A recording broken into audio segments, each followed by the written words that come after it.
Hey everyone, Dr. Fields here. I'm I'm almost recovered from this brutal cold that I've been battling this whole week. My voice sounds a little bit better, and I'm hoping by definitely this weekend I'll not be sounding as much like a frog anymore. My apologies again. So, over the next several days, I'm going to be putting together a 4-part series on the 4 pillars of weight loss principles for people like us, for people who struggle with a food dependency issue. And so today is video number 1. So let me tell you what the 4 pillars are that I've deduced. The first, your eating plan. The second, your exercise plan. The third, your motivational style. And the fourth, breaking the food dependency. If you address each one of these pillars, you are going to make amazing progress. Not just progress, amazing progress. If you address several of these, you're likely going to be making some pretty good progress. If you address only 2 of these, you're probably not going to be making good progress at all. If you think of a chair typically has 4 legs. If we take away 1 leg and there's 3, it will still stand. If we take away 2, the chair topples over. You need to be addressing at least 3 of these pillars really well to be making some kind of progress. But of course, ideally, I really implore you to address all 4 to really start making some good progress. Now, going back to our chair metaphor, what holds these legs together is the seat of the chair. Doesn't matter if it's a stool, doesn't matter if it's a chair with a back. That seat is psychology. Psychology is the commonality to all 4 of these pillars. This is the most important aspect for you to understand. I'm sure I don't have to sell you on how psychology is related to helping you break that psychological dependency on food. And I'm sure I don't have to convince you much on how psychology is very related to motivation, because the 2 of those clearly are related to a mindset, for lack of a better way of saying it, right?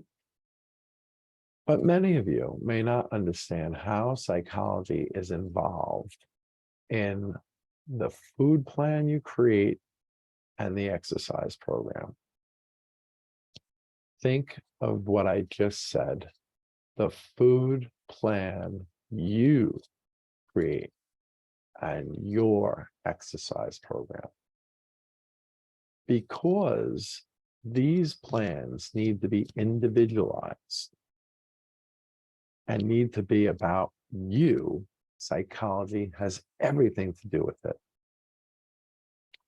Especially because it's not that difficult to create a food plan to put you in a deficit. It's very easy to create a food plan that puts you in a deficit. And it's very easy to create an exercise plan that helps you burn calories. Someone on the internet once said, in a snarky manner to one of my posts, I get it, I get it. It's all about eat less, move more. And yeah, of course. And, if it was that easy to do, we'd all be doing it and we wouldn't have these issues of being overweight. But at the end of the day, it's much more difficult for people like us to just eat less and exercise more. And the reason why is psychology. But even with creating that plan, the food plan and the exercise plan, if it was just about figuring out how to make a plan to eat less, move more, this would be very easy. But it's not. It's not. And I'm not even talking about the food dependency issue right now so much. I'm talking more just about a plan that is going to be one that works for you with your particular lifestyle, but much more importantly, with your personality. You know, what person A finds uncomfortable is not going to be the same as person B or person C, or at least to not the same degree. So today's video is going to be about the food plan and how psychology is so important in that. If for your body weight, you need to eat, I'm just throwing out a number here, 12,000 calories throughout the week, okay, to be in a deficit. Let's say if you eat 12,000 calories for the entire week, you'll be in a deficit and you'll lose a pound, maybe 2 pounds of weight, okay? But 12,000 calories seems to be like that target number, not magic number, but target number. Well, there are so many ways that you can eat to hit that target, right? You could not eat on certain days and eat X amount of calories on other days. That's known as intermittent fasting. You could eat a higher number of calories on some days and a lower amount of calories on other days. You could eat a uniform amount of calories each and every day. You could eat a lot of calories in the morning, not so many calories at lunch, and less at night.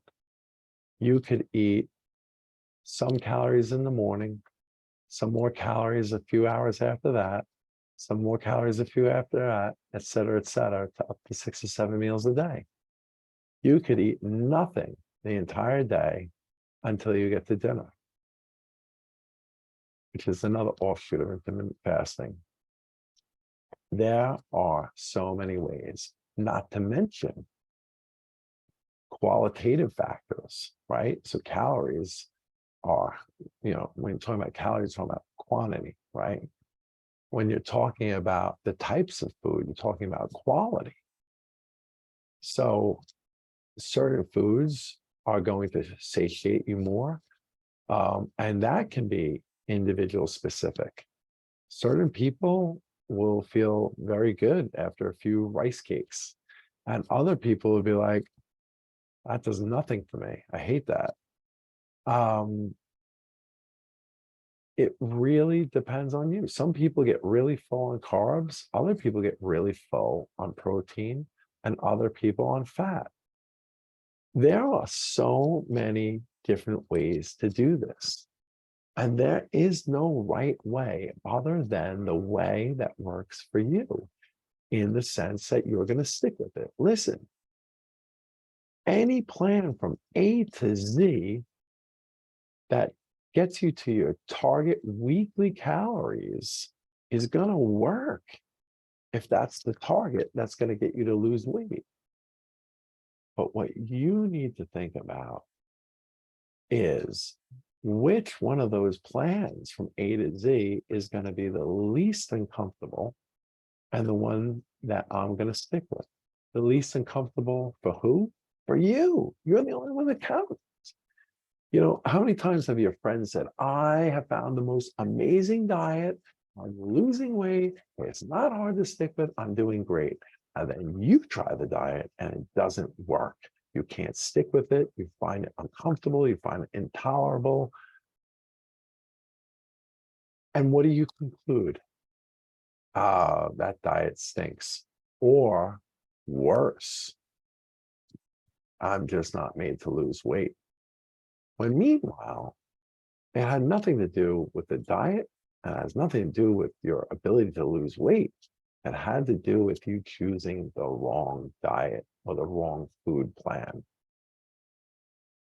So in this video, I'm trying to inspire you to think about setting up a plan that is going to be the least uncomfortable for you. And listen, there's nothing wrong with trying a food plan out, it not working, you're revamping it, that not working, you're revamping it again. Listen, there's nothing wrong with that. That's not failing. Okay, that's not failing. That's called learning. That's called learning about yourself and what works and what doesn't work. I'm sure there are lots of things or areas in your life where you learned how to do it that works for you.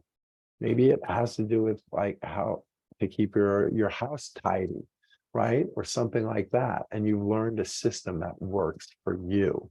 A time when you feel more energized to do cleaning, a schedule that works better for you, a process by which you go about it, which just works better for you mentally, right? Do we all clean our houses the same exact way? No, right? I hate cleaning my bathroom, so I save that for last. Other people hate cleaning their bathroom, but maybe they do it first because it's easier to do the hardest stuff first. Psychology is involved in so many aspects of our life. Why wouldn't it be so integral in terms of our style of eating?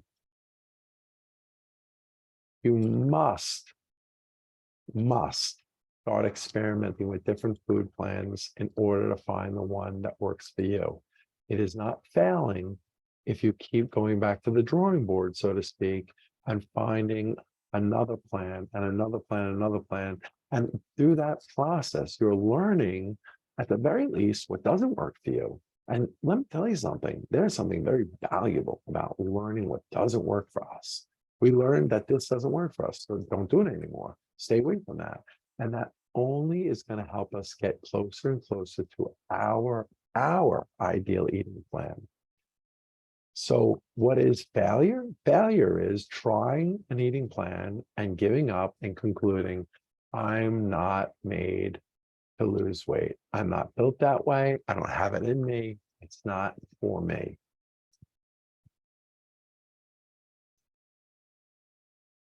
Tomorrow, I'm going to be discussing the same kind of premise as it relates to exercise programs. This is Dr. Fields. Stay tuned.